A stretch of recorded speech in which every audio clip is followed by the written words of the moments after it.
I want to go back to the question, what's going on through all this? Heaven's design is the only reality. Heaven's design is emerging and it's crumbling what is unreal.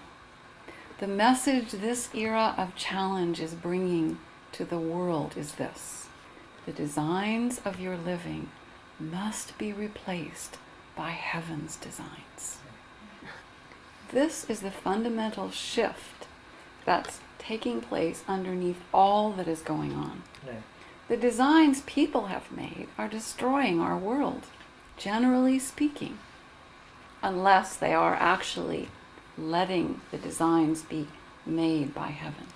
So we can choose to let heaven's design emerge, and that restores a vibrant, living world, actually beginning with our own world and moving out further from that. Let heaven's design emerge has been part of my my mantra, daily mantra, not just morning, for over 2 years. Is there anything more worthy of giving our life energy to than that?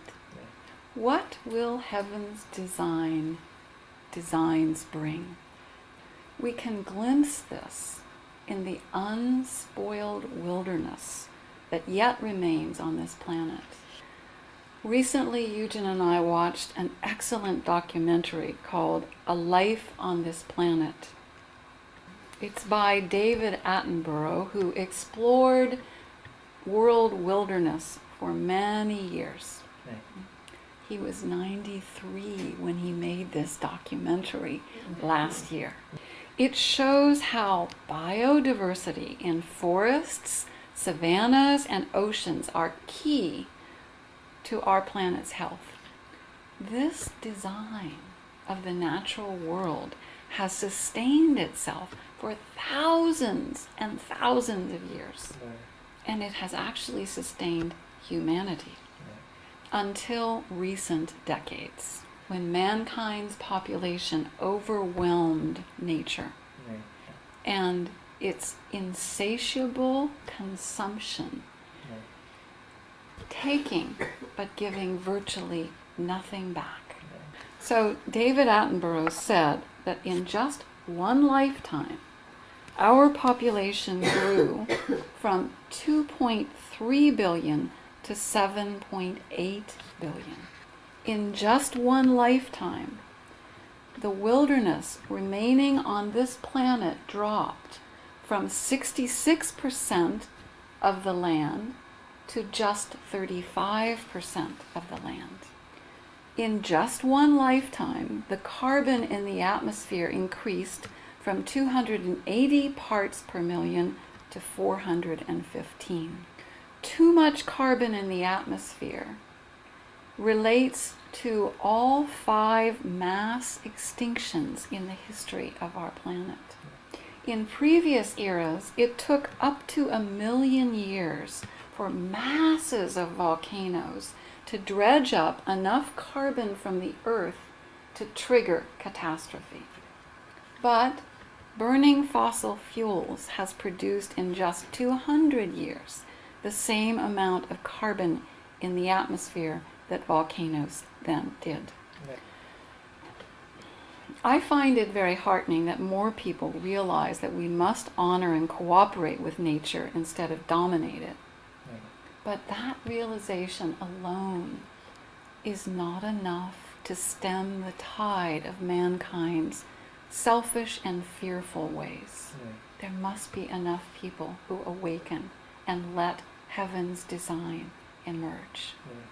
People who see society's ways are leading us to mass destruction. People who are willing to align with heaven's designs. That is the only way mankind can experience a creative future. So, how can we contribute to that? Every day, let our choices be heaven's design. That is not a sacrifice.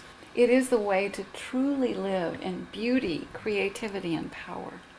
So I want to consider briefly what letting heaven's design emerge is and is not. It is not a sacrifice.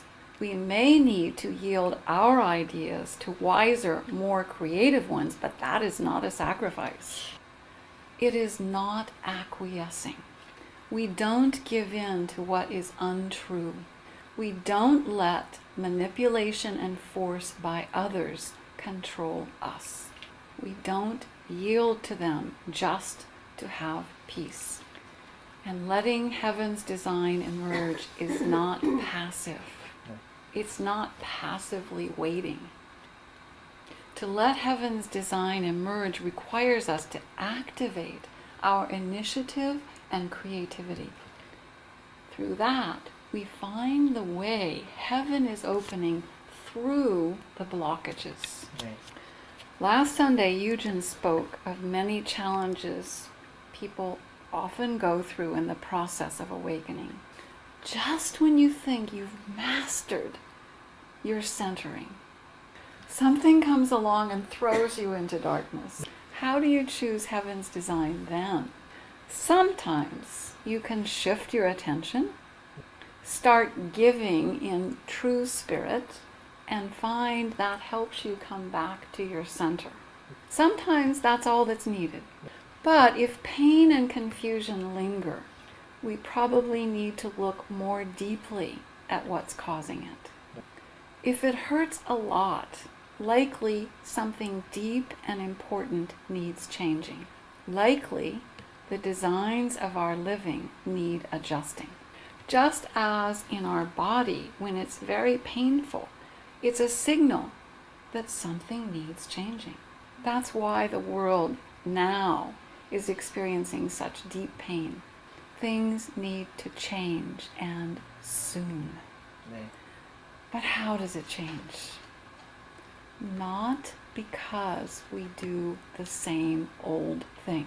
Right. And that's been a problem for thousands of years. People keep resorting to manipulating and forcing their ways.